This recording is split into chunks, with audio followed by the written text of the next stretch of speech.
يدنا السلام عليكم، مرحبا بكم في قصه جديده من قصص اسامه. كنتمنى انني نكون ما غبتش عليكم بزاف، وكنتمنى انكم تكونوا باحسن الاحوال نتوما ووليداتكم وجميع المستمعين الافاضل، واللي ما عندوش وليدات الله يسهل عليه، واللي عنده والديه الله يخليهم ليه، واللي ما عندوش الله يرحمهم يا ربي في هذا النهار. كنتمنى انكم تكونوا بافضل الاحوال وتكونوا بخير وعلى خير. قصتنا قصه عالم ديال بصح. واحد القصه صراحة غادا تشوكيكم شوية، ولكن غتضحككم بزاف، حيت الطريقة كيفاش وقع هادشي هذا غادي نعاودو ليكم، وانتوما غادي تقولوا لي في الاخر القصة كيفاش بان لكم هذا البلان هذا. واحد خينا سميتو ربيع. هاد ربيع هذا فكر انه يدير بيعة وشرية، دار بيعة وشرية ما صدقاتش ليه، خسر كلشي. شوية فكر انه يدخل الفلاحة، بدا تيدير هادشي ديال الفلاحه وتيدير هادشي ديال الزريعه، قبح الحمص الفول هاد العيبات. المهم حتى حاجه ما صدقات ليه، ومنحوس حتى حاجه ما كتصدق ليه، اي حاجه تيحط فيها يدو ما كتنجحش ليه.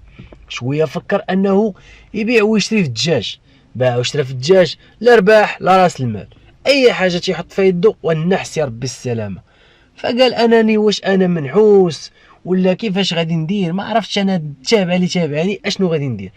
تفوسخ ما خلى ما دار، مشى عند الشوافات، مشى عند الفقهاء، سبب وما خلى ما دار، ومنحوس والو النحس. وانت منحوس ابا ربيع، منحوس. ربيع قرر انه يهاجر، قال غنخوين هاد البلاد هادي، هاد النحس اللي تابعني واقيلا تابعني هنا. خوا البلاد وقال غادي نحرق. حرق مع الضربه الاولى صدقات ليه، حرق مشى لبرا. ملي مشى لبرا استقر في فرنسا، بقى ربيع تما مده ديال 10 سنوات، تيتواصل مع دارهم وما تيجيش. ربيع عايش في فرنسا بخير وعلى خير، انا ما خاصني والو. بقى ربيع في فرنسا، واحد شويه قرر انه يهبط للمغرب يشوف عائلته. جا ربيع في العام الاول، شاف عائلته شاف دارهم بخير وعلى خير، جا لابس مزيان، تروز معاهم تقريبا شهر ديال الكونجي ورجع لفرنسا.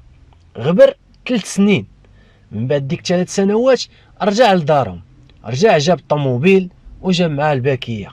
شنو هي الباكيه؟ جاب معاه الفلوس، لاقه عينين موكا.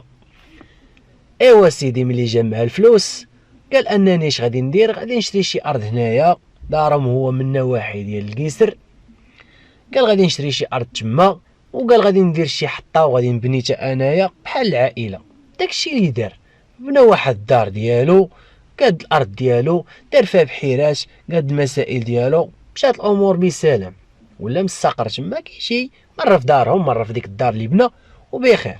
ولا تيطول الجلسه، ما بقاش كيجي كيجلس شهر ولا كيجلس شهرين 3 شهور، تيرجع ثاني لفرنسا، كيدوز شهرين 3 شهور في فرنسا، كيعاود يرجع عاود ثاني. المهم بقى غادي بحال هكا، غادي جاي غادي جاي. ربيع فين هو ربيع؟ ربيع المنحوس. وربيع سهل عليه الله ولا لاباس عليه، واش منك يا فلوس، واش منك يا مشاريع، ولا تيشري الناس قنيه، تيقول لي ماكم ديروا قنيه، ديروا نتوما الماعز، نتوما ربيو الحواله، وتيمول الناس، ولا تيدير مشاريع مقاولات صغرى للدراري الشباب ديال المنطقه. مهم كاين با ربيع، با ربيع، الحاج ربيع، الحاج ربيع، كلشي تيقدر الحاج ربيع. دار واحد القهوه شراها ب 400 مليون. ربيع عنده الفلوس، ملي مشى لفرنسا دار فلوس ديال بصح. ربيع اشنو كيخدم في فرنسا؟ تيخدم مساعد مدير ديال شركه ديال السيارات في فرنسا. يعني مساعد مدير ماشي شي حاجه سهله، وما يمكنش غادي تجي وتخدم في داك البوست، يعني كتخلص خلاص مزيان، حيت الشركه اللي خدام فيها ربيع شركه كبيره، ما غاديش نذكر الاسم ديالها، حيت طبعا قصه حقيقيه وما يمكنش نجبد بزاف التفاصيل، حيت ربيع باقي عايش لدابا وباقي كيسمع القصص، ويقدر يكون كيسمع القصه ديالو. واخا هو ما سميتوش ربيع، ولكن حنا سميناه ربيع باش ما يتعرفش. ما علينا، نكمل لكم القصه. ربيع شرا واحد القهوه ب 400 مليون، وخلى خوتو خدامين في ديك القهوه والاب ديالو، ورجع لفرنسا. ريح فرنسا تقريبا عام، وعاود رجع للمغرب وقال لهم غادي نتزوج. دارهم فرحوا بزاف، امو شافت ليه واحد عروسه من تما من الدوار عندهم، وقال لها مرحبا مهمتي، وتزوج بها. داروا العرس وفايجط لي با ربيع مع راسو، والناس كلشي فرحانين به، حيت الناس ديال المنطقه تهلا فيهم ربيع ديال بصح. كلهم دار لهم مشاريع، كلشي اللي ما عندوش كيعطيه ومهلي فيهم، واللي ما عندوش كيشري ليه. المهم مخلي ما داير عليهم. صافي كاين الحاج ربيع، الحاج ربيع واحد شويه ربيع مبقاش رجع لفرنسا، تقريبا استقر في المغرب شي 4 سنين متابعه، ما عاودش رجع فيها لفرنسا. تما ربيع الشركه اللي كان خدام فيها المدير ديالها بدا كيسول عليه، تيقلب على ربيع والو، ربيع تشقت الارض وبلعاتو، حتى شي واحد ما عرف هاد ربيع فين مشى.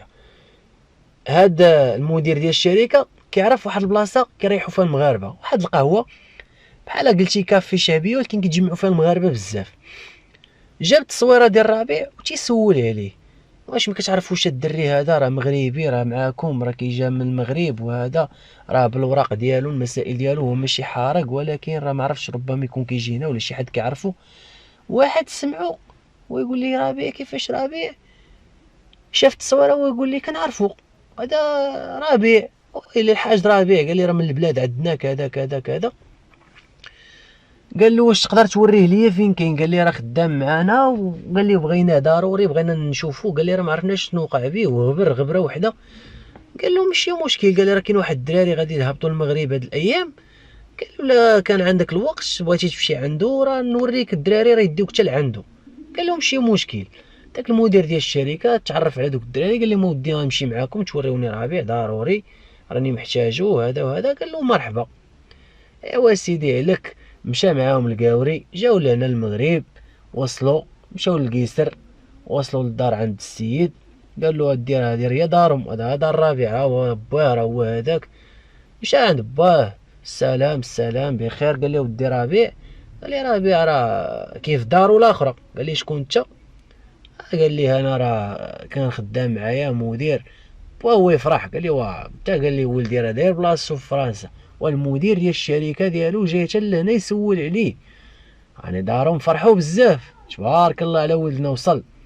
ايوا سيدي دا عنده لدارو، مع وقف هو داك القاوري، دقوا على الحاج ربيع. حاج ربيع خرجت مرتو، مالكم؟ بغينا الحاج. كاين ربيع؟ ايه كاين، هذا راه واحد المدير ديال الشركه اللي كان خدام فيها ربيع، راه جاي عندو يسول فيه.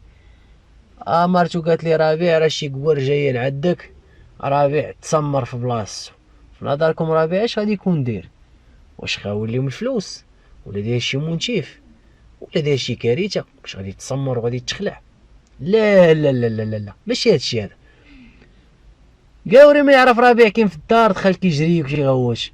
مون ماغي او مون ماغي، تي مي مونك مون ماغي.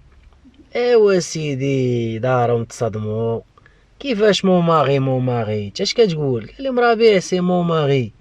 ايوا سيدي الحاج ربيع كان واخد هاد القاوري، وهاد القاوري من قوم لوط. القاوري مسحب الوان الوان الوان الوان. ايوا ملي عرفوا دارهم انهم الوان قيسوا الماء. ربيع هاد الفلوس كامله اللي دارها بهاد القاوري هذا. هاد القاوري مالك ديال الشركه ديال الطوموبيلات، وربيع كان كيخدم غير كارديان قدام ديك الشركه. وواحد نهار شافوه يقول ليه تمشي معايا للدار. قال له نمشي معاك للدار. قال له بغيتك تقاد لي شي لعيبات. دا معاه للدار، نقاه وتهلا فيه وقاد لي دوك العيبات ولبسو بينوار، وقال لي اجي جلس حدايا. وملي جلس حداه نتوما عارفين اشنو غادي يوقع.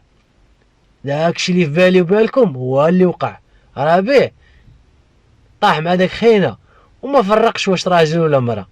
وداك خينا داكشي اللي كان كيقلب عليه لقاه في ربيع، ولا كيتهلا في ربيع. وربيع ما بقاش سيكيريتي، ربيع دار ليه بيرو عنده في الشركه ولا هو المساعد ديالو. واخا ربيع ما مقفل حتى شي حاجه في الماركتينغ، وما تعرف لا يبيع ويشري، وما تعرف الطوموبيلات منين يجيهم، ولكن القاوري داكشي اللي كيدير ليه ربيع مخلي انه عاطي احسن بوست في الشركه، وتيخلصو احسن خلاص. ولا عايش معاه في الدار.